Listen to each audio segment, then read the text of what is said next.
Sumainyo ang Panginoon. at sumaiyo rin. Ang mabuting balita ng Panginoon ayon kay San Mateo. Papuri sa iyo, Panginoon.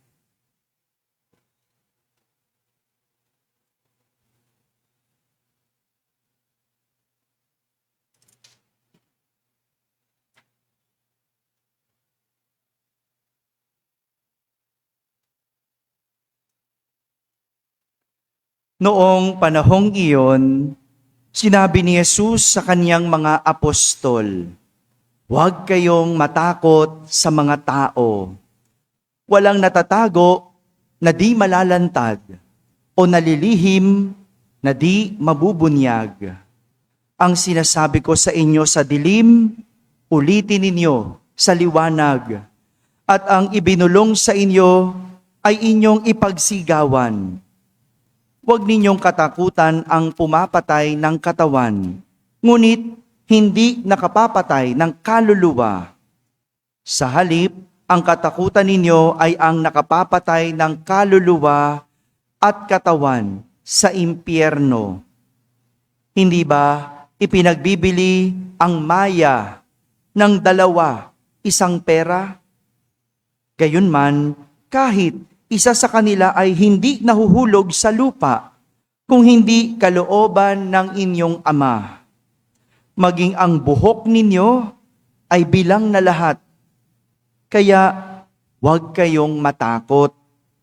Higit kayong mahalaga kaysa libo-libong mga maya.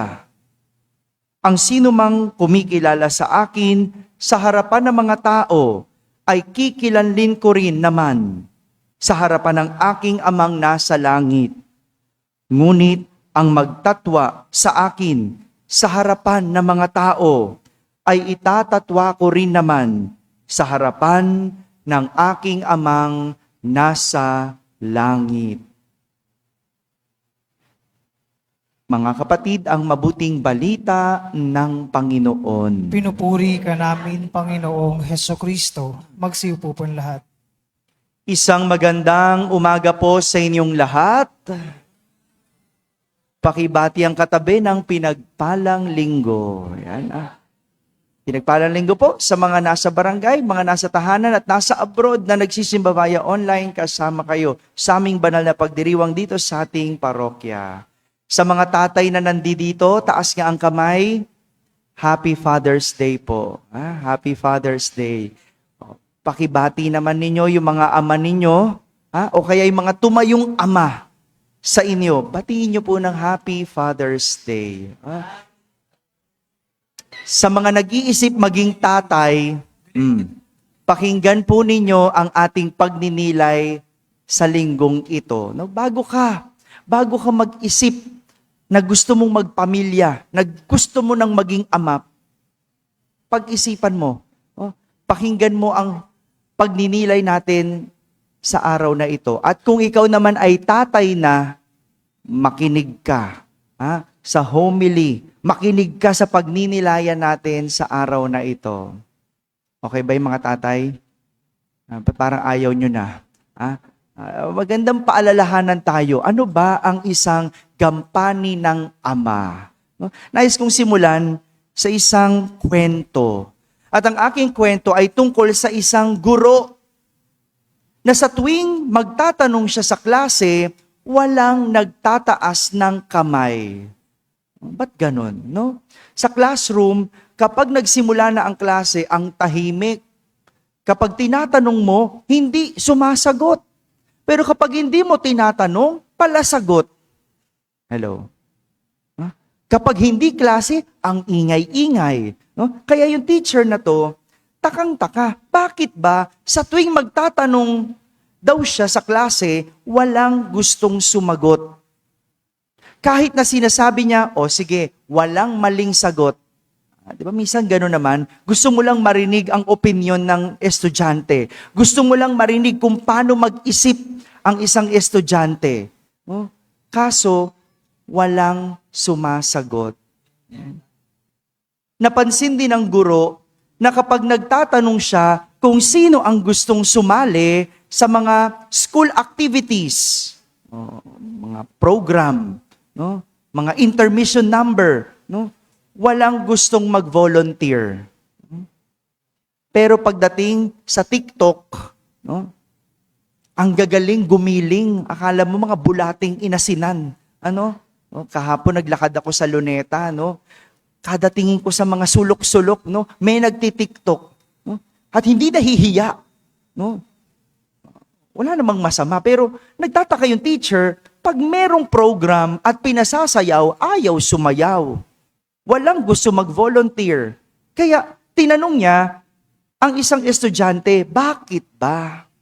Bakit ayaw niyo magtaas ng kamay? Bakit ayaw niyo mag-volunteer? Ano bang dahilan? Sabi ng estudyante, ang sagot sa kanyang teacher, kasi po natatakot. Ganyan ba kayo? Natatakot? Hello, tinatanong ko kayo, ba't ayaw niyo sumagot? Ha? Natatakot ba kayo sa akin? Ha? Hindi naman pala. Natatakot. No?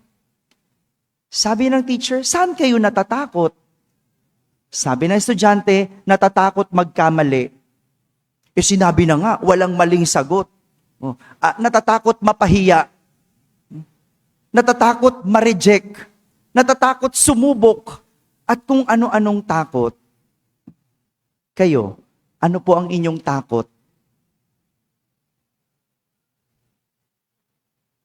Kaya isang araw, nangaral ang teacher tungkol sa takot. At ang sabi ng guro, ang takot ay ang bulong na maingay sa ating kalooban. Bulong na maingay sa ating kalooban. Bulong dahil ikaw lang ang nakakarinig. Maingay dahil malakas at paulit-ulit mo itong naririnig, paulit-ulit na sinasabi sa iyo, at kaloob-looban dahil ang nakakarinig ay ang iyong isip at ang puso. Yan ang takot. Yung takot na nagsasabing hindi mo kaya o mahina ka, di ba? Kaya ka lang naman natatakot, sumubok kasi may nagsasabi sa iyo, hindi mo kaya yan. Wag mong gawin niya, mahina ka. Hindi mo forte yan. Yan ang takot. Siya yung nagsasabing, nakakahiya. O yung nagsasabing, baka ka mapahiya. Ang takot ang nagsasabing, wag mong subukan. Wag mo nang ilaban. Yan yung takot. Takot ang nagsasabing, mahihirapan ka. Masasaktan ka. Huwag mong ilaban. Yan yung boses na malakas na bulong. Pero dahil pinakikinggan, pinaniniwalaan, at sinusundan mo, kaya ito nagiging takot. Sa madaling salita, ang kapangyarihan ng takot ay nasa pakikinig, paniniwala, at pagsunod mo. Kung sinasabi sa iyong nakakahiya at pinaniwalaan mo, yan yung takot na nanalo sa iyo. Kung sinasabi sa iyo, hindi mo kaya, hindi ka magaling, at pinaniwalaan mo at sinunod mo, yan, nanalo ang takot sa iyo. Yun ang kapangyarihan ng takot Kapag pinaniwalaan, sinundan, at pinakinggan. Sino ba nagsasabing nakakahiya? Hello? O di ba yung nananakot? Sino ba nagsabing huwag mong subukan? Sino ba nagsabing hindi mo kaya? Mga kapatid, kaya naman ang ating mga pagbasa, tinuturuan tayo ng 3 salita na sasabihin natin tuwing tayo ay natatakot. Tandaan niyo po ito 3 salita. Kapag merong bumubulong-bulong sa tenga mo, kapag meron kang naririnig at nararamdaman na takot, sabihin mo ang 3 salitang ito. Una, manalig. Sabihin niyo nga po, hindi ka iiwan ng Diyos. Ito ang ipinakita ni Jeremias sa ating unang pagbasa.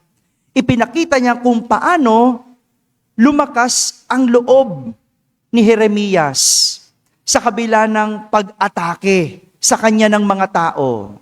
At hindi lang basta mga tao, sabi sa ating unang pagbasa, maging ang kanyang matalik na kaibigan, inaatake siya, sinusuplong siya, at nais siyang dakipin. Anong dahilan? Dahil sa pagsasabi at pangangaral ng katotohanan. Di ba ganyan? Ganyan naman kapag ikaw ang nagsasabi ng totoo, tinatakot ka. Di ba? Huwag mo sabihin. Pag sinabi mo, sasabihin ko, pinadalan kita ng maleta. Di ba? Hindi, ikaw naman, ay, wag na nga. Wag mo sasabihin. Ipadadampot kita. Di ba? O sa bahay na lang Di ba? Kapag nakita mo yung ate mo na nangupit, ano sasabihin? Wag mo sasabihin, ha? Di ba? Ganyan ang gumagawa ng masama. Magaling manakot. Kung sino pa ang masama, siyang nananakot. At kung sino ang matuwid, siya ang takot. Ba't ganon? Kaya nga ang pinapaalala ng ating unang pagbasa, manalig. Hindi ka iiwan ng Diyos. Pero hindi natin masisi. Sino ba naman ang hindi matatakot sa mga masasamang pwedeng mangyari sa'yo? Lalo na kung nagsasabi ka ng totoo. Kaya nga yung iba, anong gagawin? Magsisinungaling, babaliktad, at mananahimik. Dahil lang sa takot. Pero ang pinapaalala at tinuturo ni Jeremias, manalig. Hindi ka iiwan ng Diyos. Iyan ang una. Kapag ikaw ay natatakot, sabi mo sa sarili mo, manalig. Hindi ka iiwan ng Diyos. Pangalawang salitang sasabihin kapag ikaw ay natatakot, magdiwang. Sabihin nga po ninyo, may grasya ang Diyos. Magdiwang, may grasya ang Diyos. Sa ating ikalawang pagbasa, ipinagkumpara ni San Pablo si Adan at si Jesus. Kilala niyo po si Adan? Anong nagawa ni Adan? Kumain ng mansanas. Si Adan, siya ang nagdala ng kasalanan sa mundo. Samantalang si Jesus, siya ang nagdala ng kaligtasan sa mundo. Nang dahil kay Adan, pumasok ang kasalanan. Pero nang dahil kay Jesus, nagkaroon ng kaligtasan. Yan ang tinatawag na grasya ng Diyos. Sabi nga po ninyo, grasya. Grasya, yung binibigay kahit hindi mo karapat-dapat. Yun yung grasya. Yung ikaw yung nagkamali, ikaw yung nagkasala, ikaw yung nanghina, ikaw yung nagkulang, pero ang Diyos pa rin ang nagligtas. Ang Diyos pa rin ang gumawa ng paraan. Ang Diyos pa rin ang nagpuno. Yan yung kaligtasan na sinasabi. Grasya ng Diyos. Kung tutuusin, pwedeng sabihin ng Diyos, kasalanan mo Kaya ka mahirap. Kasi waldas ka. Kasalanan mo Kaya wala ka ngayong pambayad ng kuryente kasi sinugal mo. Kasalanan mo Kaya ang gulo ng pamilya kasi nangaliwa ka. Pero sa kabila ng lahat ng to, kahit tayo ang gumawa, ang Diyos pa rin ang nagsalba. Grasya ng Diyos. Kaya nga nasasabi natin, paano natin nararaos ang buhay? Sa grasya na lang ng Diyos. Kasi sa totoo lang, madalas pabaya tayo no? Diyan na lang magdadrive ka dito, magdadrive ka, lalabas ka lang dyan sa rekto, hindi ba? No? Makakita lang ng kaunting puwang o butas yung motor, isisiksik. Pag nabangga, aray ko, kamot na lang ng ulo, di ba? Makikiusap, no? Hindi mo na nga mapagbayad di ba? Parang, yung gano'n, yung kapabayaan ng gano'n, pero sa huli, sige na lang. No? Sige na lang. No? Parang ganyan yung Diyos. Kasalanan natin, pero ang Diyos, sige na lang. Ako nang bahala. Oo na, sige na. Aayusin ko na. Mailigtas ka lang. Ha? Kaya sa buhay, hindi dapat tayo natatakot. Hindi dapat tayo natatakot magkamali. Ulitin ko po. Iba ang magkamali sa gumawa ng mali. Yung nagkamali, hindi mo alam. Hindi mo sinasadya. Nagkamali ka eh. Pero yung gumawa ka ng mali, alam mo. Pero ginawa mo pa din. Yung nagsugal ka, nagkamali o gumawa ng mali? Oh, galing, very good. Yung nangaliwa ka, nagkamali o gumawa ng mali? Ang very good, ang pa-perfect. Parang hindi nagkakamali itong mga to ha? 'Di ba? Yung nangutang ka at hindi ka nagbayad, nagkamali, gumawa ng mali. Malinaw Malinaw. Mali yun. Pero yung nagkamali ka, no? Yung hindi mo alam ang sagot eh. 'Di ba? Yun lang akala mong tamang sagot, pero mali pala, nagkamali ka. Nagkamali ka. Kaya huwag ka matakot sumagot. Huwag ka matakot sumubok. Hindi mo naman alam kung papalpak eh. 'Di ba? Huwag ka matakot magsimula. Marami natatakot kasi ayaw gumawa ng mali. Okay yun. Pero yung nagkamali ka, hindi mo naman sinasadya eh. 'Di ba? Kaya sige na, simulan mo na yung negosyo na yan. Sige na, mag-apply ka na. No? Sige na, ilaban mo na. No? Kasi hindi mo naman alam. Pero kung ikaw ay nagkamali, may Diyos naman na magtatama at magliligtas. Dahil may grasya ang Diyos. Ang paalala, magdiwang. Pangatlong salitang sasabihin kapag tayo'y natatakot, magpakatatag. Sabihin nyo nga, dahil mahalaga ka sa Diyos. Review nga muna tayo. Ano yung una? Manalig. Hindi ka iiwan ng Diyos. Pangalawa, may grasya ang Diyos. Pangatlo, mahalaga ka sa Diyos. Sa ating ebanghelyo, ipinapaalala ni Jesus sa kanyang mga alagad, walang natatago na di malalantad. At walang nalilihim na di mabubunyag. Kaya nga sabi ni Jesus, huwag ninyong katakutan ang pumapatay ng katawan, ngunit hindi nakapapatay ng kaluluwa. Ito ang madalas nating kinatatakutan. Ang magsiwalat ng kasamaan, ang maglantad ng kasalanan. Kinakakatakutan din natin ang mga taong may impluwensya. Hindi ba? Kaya nga kapalit ng takot, tayo'y magtatago at mananahimik. Hindi na makikialam at mawawalan na ng malasakit. Imagine ninyo. No? Imagine ninyo, kapag ang tao, lahat takot, wala nang nagsasabi ng totoo, wala nang naglalantad ng nagawang kasalanan at kasamaan, anong mangyayari sa ating mundo? Nalala ko yung nanay ko, pag ako'y nag-homily tungkol sa pagnanakaw, kapag ako'y nag-homily tungkol sa mga katiwalian, lagi sabi nanay ko, anak, maghinay-hinay ka. No? Lalo na nung kasagsagan ng pinapatay yung mga pare. No? Sabi nanay ko, anak, maghinay-hinay ka. Baka patayin ka. Sabi ko sa nanay ko, ma, ganun talaga eh. Mas nakakatakot yung hindi tayo nagsasalita. Yung walang naririnig sa atin. Dahil sa huli, patay din tayo. Diba? Kala mo ba mabubuhay ka? Wala. Patay din tayo. Kailangan lang talaga may magsalita. Kaya nga ang paalala, magpakatatag. Mahalaga tayo sa Diyos.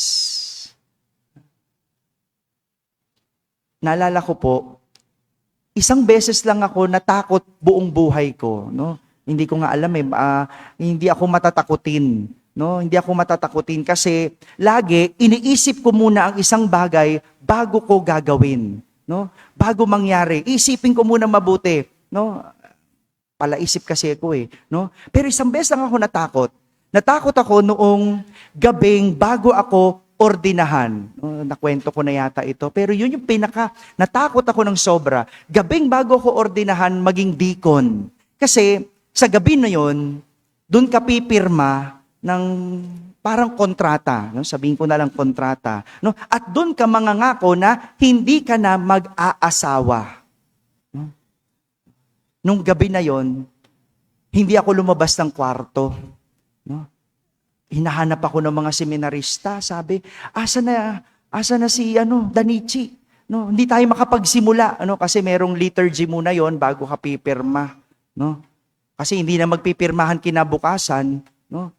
Hindi ako lumalabas ng kwarto kasi natatakot ako. Sabi ko, kaya ko ba? No? Natatakot ako na paano kung magkamali ako?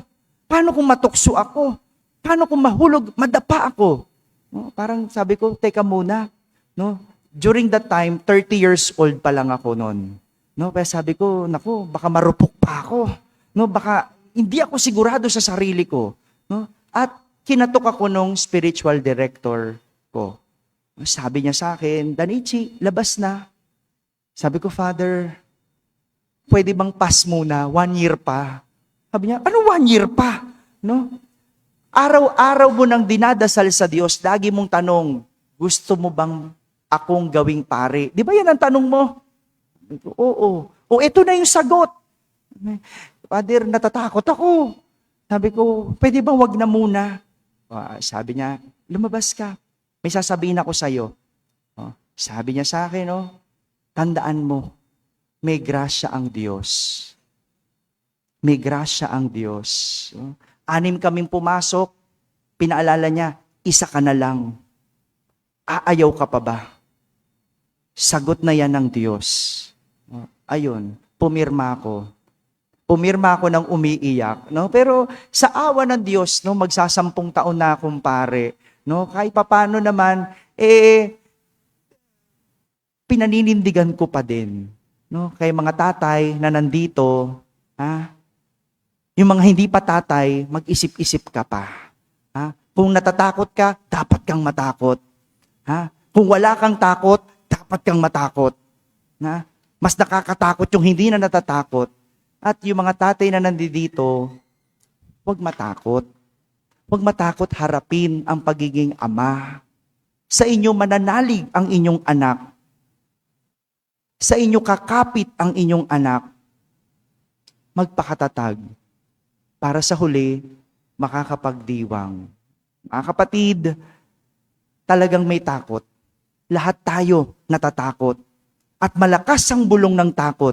Ngunit tandaan, magkakaroon lang ng kapangyarihan ang takot kung atin itong paniniwalaan at pakikinggan. Kaya, paalalahanan ng sarili tuwing natatakot, manalig, magdiwang, at magpakatatag. Amen? Amen.